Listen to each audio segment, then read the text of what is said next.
ಬಲೆ ಒಳಗ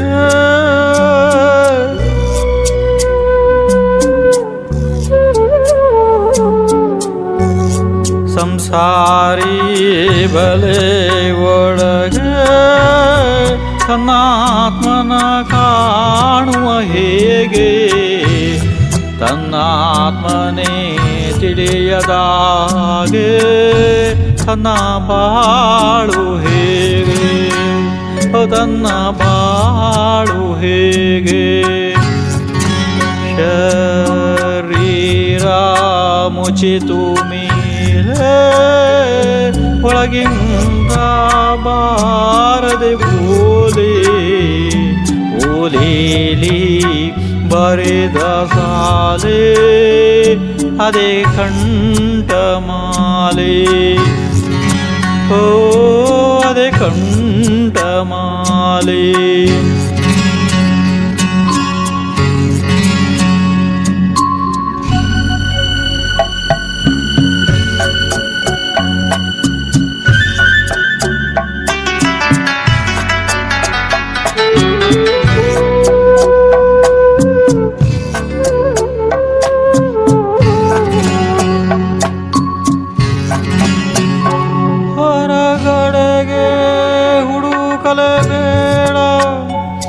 ಕರಿಮೋಡ ಕವಿದಿಗೆ ಹೊರಗಡೆಗೆ ಹುಡುಕಲೆ ಬೇಡ ಕರಿಮೋಡ ಕವಿದಿಗೆ ಹೊರಗ್ಯಾರ ತಪ್ಪಿದೆ ಹಾಗೆ ಒಳಗಾದ ಭಾವನೆ ಹೀಗೆ ಯಾರು ಕಟುಕ ಕಡಿಯಲೆ ಭಂಗ ಕ್ಷಮೆ ಇದ್ದರೆ ಸುಮ್ಮನೆಯಾದ ಕ್ಷಮೆಯಿಲ್ಲದ ಬೆಳೆಯವನೇ ತುಂಡು ತುಂಡೆಯಾದ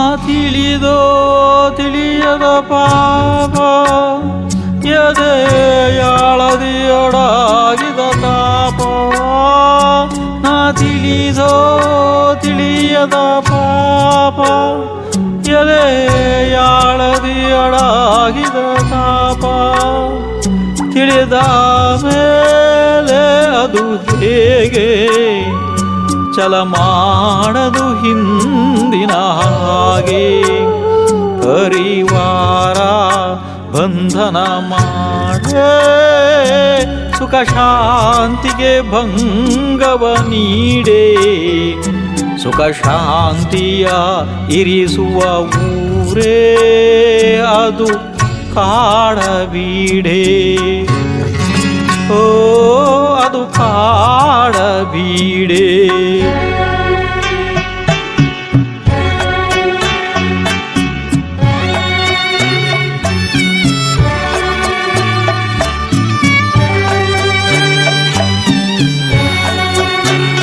ಬಾಬಾರ ಶಾರದೆ ಮಾತೆ ಬಾಬಾರ ಸುಜಾನ ಸಂಪ್ರೀತೆ ಬಾಬಾರ ಶಾರದೆ ಮಾತೆ ಬಾಬಾರ ಸುಜಾನ ಸಂಪ್ರೀತೆ ಬಂದಾಗ ಚೆಲುವಿಗೆ ಸೋತೆ ಬಂದಾಗ ಹೃದಯದಿ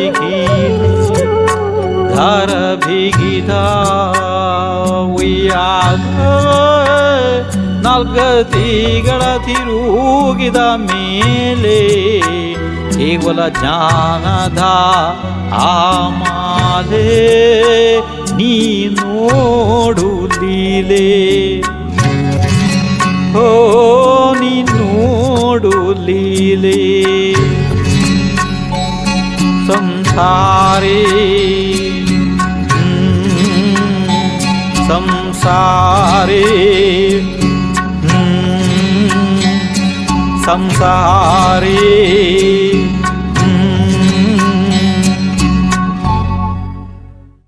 ಶ್ರೀ ಋಷಭನಾಥರಿಂದ ವರ್ಧಮಾನರಿಗೆ 24 ತೀರ್ಥಂಕರಿಗೆ ಜಯವಾಗಲಿ. ನನ್ನ ಸಮಸ್ತ ಗುರುಗಳಿಗೆ ಜಯವಾಗಲಿ. ಈಗ ನೀವು ಸಂಸಾರಿ ಬಲೆಯ ಒಳಗೆ ಅನ್ನುವಂಥ ಭಜನೆಯ ಅರ್ಥವನ್ನು ಕೇಳೋದಕ್ಕೆ ಬಂದಿದ್ದೀರಿ. ಅಲ್ಲಿ ಬರೆದದನ್ನು ನೋಡ್ಕೊಡ್ರಿ. ಸಂಪೂರ್ಣ ಜೀವದಲ್ಲಿ 2 ಭೇದ ಇದೆ. ಒಂದು ಕರ್ಮ ಸಹಿತ ಜೀವ, ಇನ್ನೊಂದು ಕರ್ಮರಹಿತ ಜೀವ. ಕರ್ಮ ಸಹಿತ ಜೀವವನ್ನು ಸಂಸಾರಿ ಜೀವ, ಕರ್ಮ ರಹಿತ ಜೀವವನ್ನು ಮುಕ್ತ ಜೀವ ಎನ್ನಲಾಗುತ್ತದೆ. ಈಗ ಇಲ್ಲಿ ಬರೆದದ್ದು ಸಂಸಾರಿ ಬಲೆಯು ಜೀವವನ್ನು ಬಂಧಿಸಿ ಇಡಲು 8 ಪ್ರಕಾರದ ಹಗ್ಗಗಳಿಂದ ತಯಾರಿಸಲಾಗಿದೆ. ಅದು ನಿಮಗೆ ಗೊತ್ತಿದೆ. ಜ್ಞಾನವರ್ಣಿ, ದರ್ಶನವರ್ಣಿ, ವೇದನೀಯ, ಮೋಹ, ನ್ಯಾಯ, ನಾಮ, ಗೋತ್ರಮಂತ್ರ ಅಲ್ವಾ 8 ಕರ್ಮ. ಇದರಲ್ಲಿ ಬಂದಿಯಾದಂಥ ಜೀವ ತನ್ನ ಆತ್ಮನನ್ನು ತಾನೇ ಸ್ವತಃ ಕಾಣದ ಹಾಗೆ ಆಗಿದೆ. ಇದು ಬಹಳ ಜಟಿಲ ಆಶ್ಚರ್ಯಕರವಾದ ಮಾತಿದೆ. ಮೇಲಿನಿಂದ ಕಾಣಲು ಅದು ಶರೀರ ರೂಪದಿಂದ ಇದೆ. ಆದರೆ ಒಳಗಿನಿಂದ ಕೇವಲ ಜ್ಞಾನ ರೂಪಿ ಆತ್ಮ ತಾನು ಪ್ರಕಟ ಆಗುತ್ತಿಲ್ಲ. ಅಂದರೆ ಕೇವಲ ಜ್ಞಾನ ಆಗುತ್ತಿಲ್ಲ. ಅಂದರೆ ಒಳಗಿನಿಂದ ಓಲೆ ಬಂದರೆ ಅದೇ ಕಂಠಮಾಲೆ. ಅಂದರೆ ಆ ಜೀವಕ್ಕೆ ಏನಾದರೂ ಕೇವಲ ಜ್ಞಾನವಾದರೆ ಆ ಜೀವದ 18 ಮಹಾಭಾಷೆ ಮತ್ತು 700 ಲಘು ಭಾಷೆಗಳಿಂದ ಸಹಿತವಾದ ದಿವ್ಯ ಧ್ವನಿ ಕೂಡ ಎಡೆ ಬಿಡದೆ ಸರಾಗ, ಸರಳ, ಸುಂದರ, ಮೃದು, ಮಧುರವಾಗಿ ಹೊರಡಬಹುದು ಅಲ್ಲವೇ? ಅದನ್ನೇ ನಾನಿಲ್ಲಿ ಕಂಠಮಾಲೆ ಎಂದು ಬರೆದಿದ್ದೇನೆ. ಇನ್ನು ಮುಂದೆ ಅಲ್ಲಿ ಬರ್ತದೆ ನೋಡ್ಕೊಡೆ. ಹೊರಗಡೆ ಹುಡುಕಲೇ ಬೇಡ. ಈ ರೀತಿ ಇದೆಯಲ್ಲ, ಅದು ನೋಡ್ರಿ. ಪ್ರಪಂಚದ 99% ಜೀವಗಳು ತನಗೆ ಏನೇ ಆಪತ್ತು ಬಂದರೂ ಕೂಡ ಅದರ ಕಾರಣ ಅನ್ಯ ಜೀವಗಳು ಎಂದು ತಿಳಿದು ರಾಗ ದ್ವೇಷ ಸಾಧಿಸಿ ಅದರಿಂದ ಪುನಃ ಪುನಃ ಕರ್ಮಗಳನ್ನು ಬಂಧಿಸಿಕೊಳ್ಳುತ್ತದೆ. ಆದರೆ ಜಿನದೇವರು ಅಂದಿದ್ದಾರೆ, ಹೊರಗಡೆಗೆ ಯಾರದು ತಪ್ಪಿಲ್ಲ, ಜೀವನೇ ನಿನ್ನ ಒಳಗೆ ಆದ ಭಾವನೆಗಳೇ ಇದಕ್ಕೆ ಕಾರಣ. ಶುಭ ಅಶುಭ ಕರ್ಮ ರೂಪಿ ಕರ್ಮ ಕಟ್ಟಿ ನಿನ್ನನ್ನು ಗೊಂಬೆಯ ರೀತಿ ಕುಣಿಸುತ್ತದೆ. ಇನ್ನು ಮುಂದೆ ಬರ್ತದೆ ನೋಡ್ಕೊಡ್ರಿ. ಯಾರೋ ಕಟುಕ, ಅದು ನೋಡ್ಕೊಡ್ರಿ. ಯಾರೋ ಒಬ್ಬ ಕಠೋರ ಹೃದಯ ವ್ಯಕ್ತಿ ಯಾವುದೋ ಅನ್ಯ ಜೀವವನ್ನು ಕಡಿದು ಹಾಕಲು ಅಂದರೂ ಕೊಂದು ಹಾಕಲು ಗಾತ್ರ ಮಾಡಲು ಬಂದ. ಆದರೆ ಅಲ್ಲಿಯ ತುರ್ತು ಪರಿಸ್ಥಿತಿಯನ್ನು ನೋಡಿ ಕಠೋರ ಹೃದಯ ಕರಗಿ ಮೃದುವಾಗಿ ತಾನು ಸಿಟ್ಟು ಮಾಡಿ ಬಂದ ಜೀವವನ್ನು ಘಾತ ಮಾಡದೆಯೇ ಕ್ಷಮೆ ಮಾಡಿ ಹೊರಟು ಹೋದ. ಆಗ ತನ್ನನ್ನು ಮತ್ತು ಹೊರರನ್ನು ಉಳಿಸಿದ. ಇದು ನೋಡಿ ಕ್ಷಮೆ ಎಂಬ ಆತ್ಮಧರ್ಮದ ಮಹಾ ಉಪಕಾರ. ಆದರೆ ಅದೇ ವ್ಯಕ್ತಿ ಮುಂದೆ ಒಮ್ಮೆ ಇದೇ ರೀತಿ ಕ್ರೋಧಿತನಾಗಿ ಬೇರೆ ಯಾರನ್ನೂ ಸಾಯಿಸಲು ಹೋದ. ಆದರೆ ಈಗ ಅವನ ಕ್ರೋಧ ಕಷಾಯ ಮಂದ ಆಗದೇ ಹೋಯಿತು. ಅದರ ಪರಿಣಾಮ ಏನಾಯಿತು ಗೊತ್ತೇ? ಅವನು ಯಾರನ್ನು ಸಾಯಿಸಲು ಮುಂದಾಗಿದ್ದ ನೋಡಿ, ಅವನ ಶತ್ರು ಅವನಿಗಿಂತ ಭಾಳ ಪುಣ್ಯಾತ್ಮ ಪ್ರಬಲ ಇದ್ದ ಕಾರಣ ಇವನನ್ನೇ ಅವನು ತುಂಡು ತುಂಡು ಮಾಡಿಬಿಟ್ಟ. ನೋಡಿರಿ, ಕ್ಷಮೆಯ ಸಮಯದಲ್ಲಿ ಸ್ವಾಪರ ಕಲ್ಯಾಣ, ಕ್ರೋಧದ ಸಮಯದಲ್ಲಿ ಸ್ವಾಪರ ಘಾತ. ಇನ್ನು ಮುಂದೆ ನಾನು ತಿಳಿದೋ ತಿಳಿಯದೆ ಮಾಡಿದ ಪಾಪ ಮಾಡುವ ಜೀವಕ್ಕೆ ಕೆಲವೊಂದು ವಿಷಯದಲ್ಲಿ ಇದು ಪಾಪ ಇದೆ ಎಂದು ಗೊತ್ತಿರ್ತದೆ. ಇನ್ನು ಕೆಲವು ವಿಷಯಗಳಲ್ಲಿ ಅದಕ್ಕೆ ತಿಳುವಳಿಕೆಯೇ ಇರುವುದಿಲ್ಲ, ಇದರಿಂದ ಪಾಪ ಇದೆ ಅಂಥೇಳಿ. ಒಂದು ಸಣ್ಣ ಉದಾಹರಣೆ ನೋಡೋಣ. ಕೆಲವೊಂದು ಕಾಡಿನಲ್ಲಿ ತಪ ಮಾಡುವವರು ಮಾಂಸ ತಿನ್ನುವುದು ಪಾಪ ಎಂದು ತಿಳಿಯುತ್ತಾರೆ. ಆದರೆ ಕಂದಮೂಲಗಳನ್ನೇ ತಿಂದು ಅವರು ಜೀವಿಸುತ್ತಾರೆ. ಅದರಲ್ಲಿ ಪ್ರತಿಯೊಂದು ಕಂದಮೂಲದಲ್ಲಿ ಅನಂತ ಜೀವ ಇದೆ ಎಂದು ಅವರು ತಿಳಿಯಲಾರರು. ಅದು ಯಂತ್ರಗಳಿಂದಲೂ ತಿಳಿಯುತ್ತಿಲ್ಲ. ಅಂದರೆ ನಮ್ಮ ಇಂದ್ರಿಯ ವಿಷಯನೇ ಅಲ್ಲ. ಜಿನದೇವರು ಕೇವಲ ಜ್ಞಾನದಿಂದ ಅದನ್ನು ಅನಂತಕಾಯಿಕ ಎಂದು ತಿಳಿದಿದ್ದಾರೆ ಮತ್ತು ಹೇಳಿದ್ದಾರೆ. ಜೀವ ಈ ರಹಸ್ಯ ತಿಳಿದು ಸಮ್ಯಕ್ ಶ್ರದ್ಧೆ ಮಾಡಿದರೆ ಆ ಜೀವ ಅಪಾಯದಿಂದ ಉಳಿಯಬಹುದು. ಅದೇ ರೀತಿ ನಮ್ಮ ಪರಿವಾರದ ಜನರು ಬಂಧನದಲ್ಲಿ ಹಾಕಿ ಸುಖ ಶಾಂತಿಗೆ ತೊಂದರೆ ಕೊಟ್ಟಾಗ ಮಹಾಪುಣ್ಯಾತ್ಮ ಮಹಾಪುರುಷರು ಮನೆ ಬಿಟ್ಟು ಶಾಂತಿಗಾಗಿ ಕಾಡ ಬೀಡನ್ನು ಸೇರಿದರು. ಅಂದರೆ ಬೀಡು ಅಂತಂದರೆ ನೆಲೆಸುವ ಸ್ಥಾನ. ಅಲ್ಲಿ ತಪ ಮಾಡಿ ಅವರು ಆತ್ಮಶಾಂತಿಯನ್ನು ಪ್ರಾಪ್ತ ಮಾಡಿಕೊಂಡ್ರು. ಇನ್ನು ಮುಂದೆ ಬರ್ತದನ್ನು ನೋಡ್ಕೊಡ್ರಿ. ಬಾರೆ ಶಾರದೆ ಮಾತೆ ಅಲ್ಲಿ ನೋಡ್ಕೊಡ್ರಿ. ಈಗ ಆತ್ಮಶಾಂತಿ ದೊರೆತಾಗ ಶುಕ್ಲ ಧ್ಯಾನದ ಫಲದಿಂದ ಶಾರದೆ ಮಾತೆ ಅಂದರೆ ಕೇವಲ ಜ್ಞಾನವನ್ನು ಕರೆದರು. ಆಗ ಅವರ ಆತ್ಮನಿಂದ ಕೇವಲ ಜ್ಞಾನ ಪ್ರಕಟ ಆಯಿತು. ಅದು ಸುಜನ ಸಂಪ್ರೀತಿ, ಅಂದರೆ ಜಗತ್ತಿನ ಉತ್ಕೃಷ್ಟ ದರ್ಜೆಯ ಸಮ್ಯಕ್ ವಿದ್ವಾಂಸರಿಂದ ಪ್ರಿಯವಾದ ವಸ್ತು. ಅದು ಕೇವಲ ಜ್ಞಾನ. ಕೇವಲ ಜ್ಞಾನ ಬಂತು ಆಗ ಹೃದಯದಿ ಗೀತೆ, ಅಂದರೆ ಅವರ ದಿವ್ಯ ಧ್ವನಿ ಹೊರಟಿತು. ಉಯ್ಯಾಲೆ ಹಿಂದೆ ಮುಂದೆ ತೂಗುತ್ತಿರುತ್ತದೆ ಅಂತಂದರೆ ಅದನ್ನು ಕಟ್ಟಿರುವ 4 ಹಗ್ಗಗಳಿಂದ, ಅಂದರೆ ನರಕ, ತಿರ್ಯಂಚ, ಮನುಷ್ಯ, ದೇವ. ಕೇವಲ ಜ್ಞಾನದ ನಂತರ ಜೀವವು ಸಂಪೂರ್ಣ ಅನಂತ ವಸ್ತುಗಳ ಲೀಲೆಯನ್ನು ಸಹಜವಾಗಿ ತಿಳಿದು ಬಿಡುತ್ತದೆ. ಇದು ಇದರ ಭಜನೆಯ ಸಂಕ್ಷಿಪ್ತ ಅರ್ಥ.